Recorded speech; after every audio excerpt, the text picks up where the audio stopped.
전쟁포로 2화 아비규환 후퇴 속에서 우리 일행은 덕원으로 가는 도중 폭격을 서너 차례 당했는데 다행히 죽은 사람은 한 명도 없었다. 저녁 때 어느 골짜기에 모였는데 여기서 인민군 45사단을 창설한다고 하였다. 그래서 우리는 인민군 45사단 1연대 1대대 2중대 1소대가 되었다. 우리 동네 친구들은 대부분 같은 부대로 편성되었다. 저녁 때 우리를 통솔할 지휘관이 배치되었는데 마침 국민학교 1년 후배이며 한 동네에 살던 장명진이 3소대 소대장으로 임명되었다. 모두 소장 계급장을 단 그를 보고 반가워하였다. 우리는 그날부터 인민군 군사훈련을 받고 정치사상 교육도 받았다. 그러나 날마다 공습을 피하느라 낮에는 솔밭 속에 숨어 있다가 밤이 되면 모여서 정치교육, 사상교육을 받았다. 쉴 때도 피곤하다고 개별적으로 쉴 수 있는 것이 아니라 단체로 노래하고 군가를 부르며 언제나 단체 행동을 하며 쉬도록 했다. 개인의 자유는 전혀 주어지지 않았다. 10월이 되자 공습이 점점 심해지더니 전황이 눈에 띄게 불리해졌다. 소문에 의하면 유엔군과 국군이 38선을 넘어 북으로 진격하여 온다고 하였다. 하루는 날이 밝기가 무섭게 적기가 나타나 공습을 시작하는데 잠시도 쉴 틈을 주지 않고 비행기가 가면 또 다른 비행기가 어느새 날아왔다. 그렇게 몇 시간을 쉴 새 없이 공습하다가 낙엽송 솔밭에 숨겨두었던 탱크 30여 대를 발견하고는 그곳에 폭격을 가하는데 어느새 그 많던 탱크들이 순식간에 산산조각으로 박살나는 것을 보았다. 나는 마음속으로 우리도 모르게 밤에 숨겨둔 탱크를 어떻게 찾아냈을까 의아한 생각이 들었다. 그날은 전투가 매우 치열했다.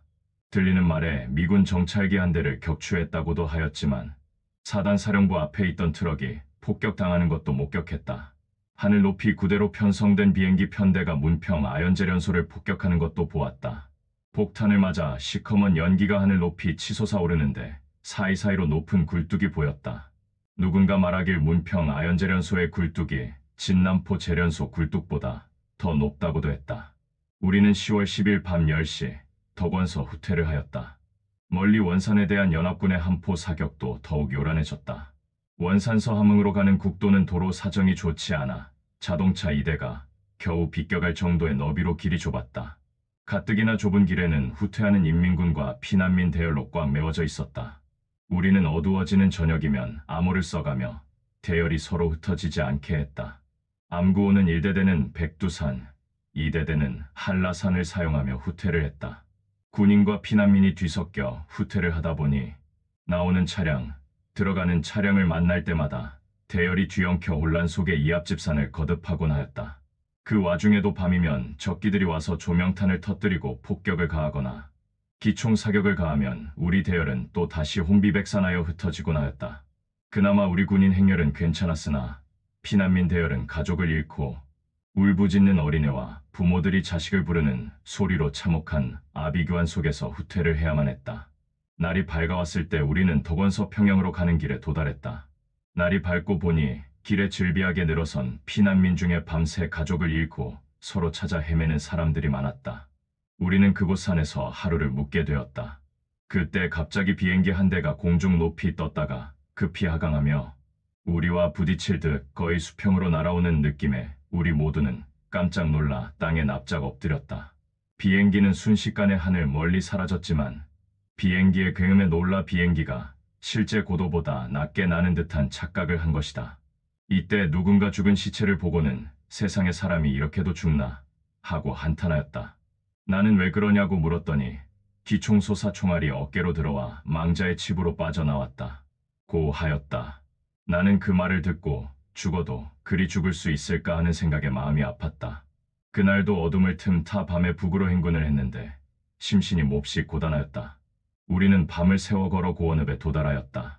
고원은 폭격에 대부분의 건물들이 부서져 버리고 검게 그을린 폐허만 남아 그 많던 사람의 흔적은 어디에서도 찾을 수가 없었다. 우리는 하가남이라는 곳에서 하루를 쉬기로 했다. 고원 일대 넓고 넓은 벌판에는 야산도 많았지만 논도 많았다. 나는 거기서 피밥을 먹었다.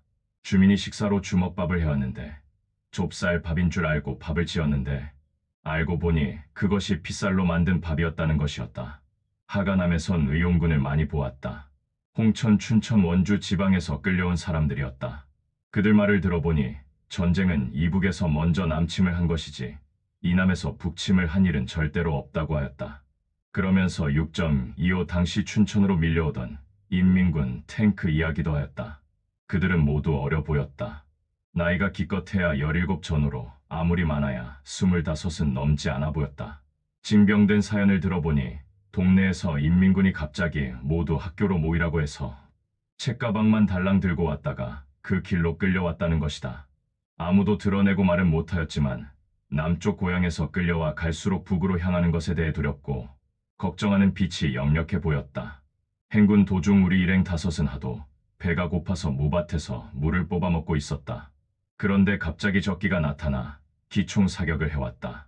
우리 모두는 재빨리 밭두렁에 엎드려 꼼짝도 않고 죽은 채하였다. 시간이 얼마나 지났을까? 간신히 정신을 차리고 보니 적기는 어느새 멀리 날아가 버리고 사방이 고요하기만 하였다. 우리들은 그때서야 안심하고 하나 둘씩 자리에서 일어섰다. 모두 다 일어섰나 하고 주위를 둘러보니 한 명이 일어나지 못하고 있었다. 혹시 죽었나 하는 안타까운 마음에 가보니 다행히 죽지는 않고 비행기에서 쏜 기관총 탄피에 머리를 맞고 정신을 잃고 쓰러져 있었다.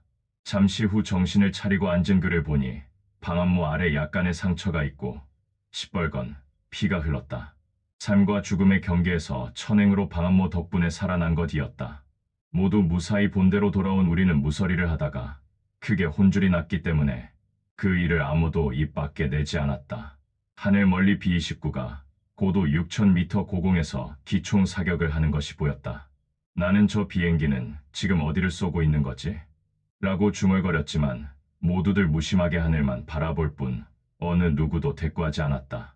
멀리 언덕 너머로 고원은민들이 줄을 지어 피난 길에 나선 행렬만 길게 뻗쳐 있었다.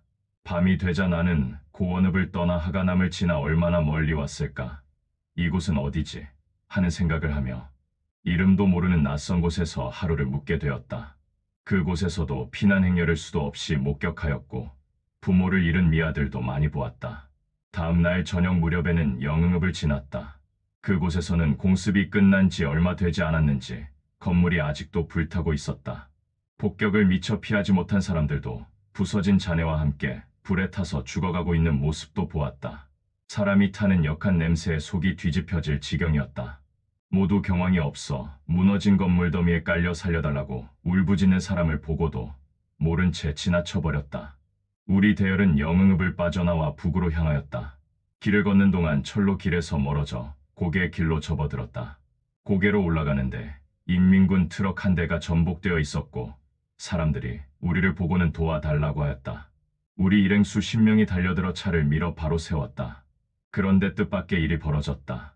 인민군 병사들이 차에 치여 신음하는 동료, 부상병을 치료하기는커녕 바로 그 자리서 총창으로 찔러 죽이는 것이었다. 그리고는 아무 일도 없었다는 듯이 행군을 재촉하여 원산 방향으로 전투를 하러 간다고 하였다. 나는 처음에는 아군이 아군을 죽이는 모습의 영문을 몰라 어리둥절하였다. 이유를 들어본즉 사랑하는 전우지만 중상을 당한 그들을 후방으로 후송할 시간도 없고 그렇다고 놔두면 적군에게 포로가 될 것이므로 불가피하게 죽였다는 것이었다. 밤새 걸어가는데 나는 나도 모르게 잠을 자면서 걸었다. 행군 도중 갑자기 딱 하고 이마가 가로수 나무에 부딪혔다. 얼떨결에 정신을 차리고 주위를 둘러보니 나 말고도 행군 도중 조는 사람을 많이 볼 수 있었다. 나는 후퇴 길에 500m 내지 1km 간격으로 군용 트럭이 한 대 꼴로 폭격을 맞고 부서져 있는 것을 보았다. 우리는 정신없이 도주하느라 도대체 어디를 지나는지도 몰랐다. 그런데 누군가 말하기를 유엔군이 바로 지척인 영흥읍까지 들어왔다고 하는 소리를 듣고서야 비로소 아직 영흥 근처에 머물러 있다는 사실을 알 수 있었다. 그날 밤 우리는 농가에서 잠을 자고 오랜만에 밥도 맛있게 먹을 수 있었다. 낮에는 공습이 심함으로 밖에 나가지 못하고 숲속에서 하루를 지냈는데 그 덕분에 나는 밤나무 밑에서 밤을 수도 없이 실컷 주워 먹을 수 있었다.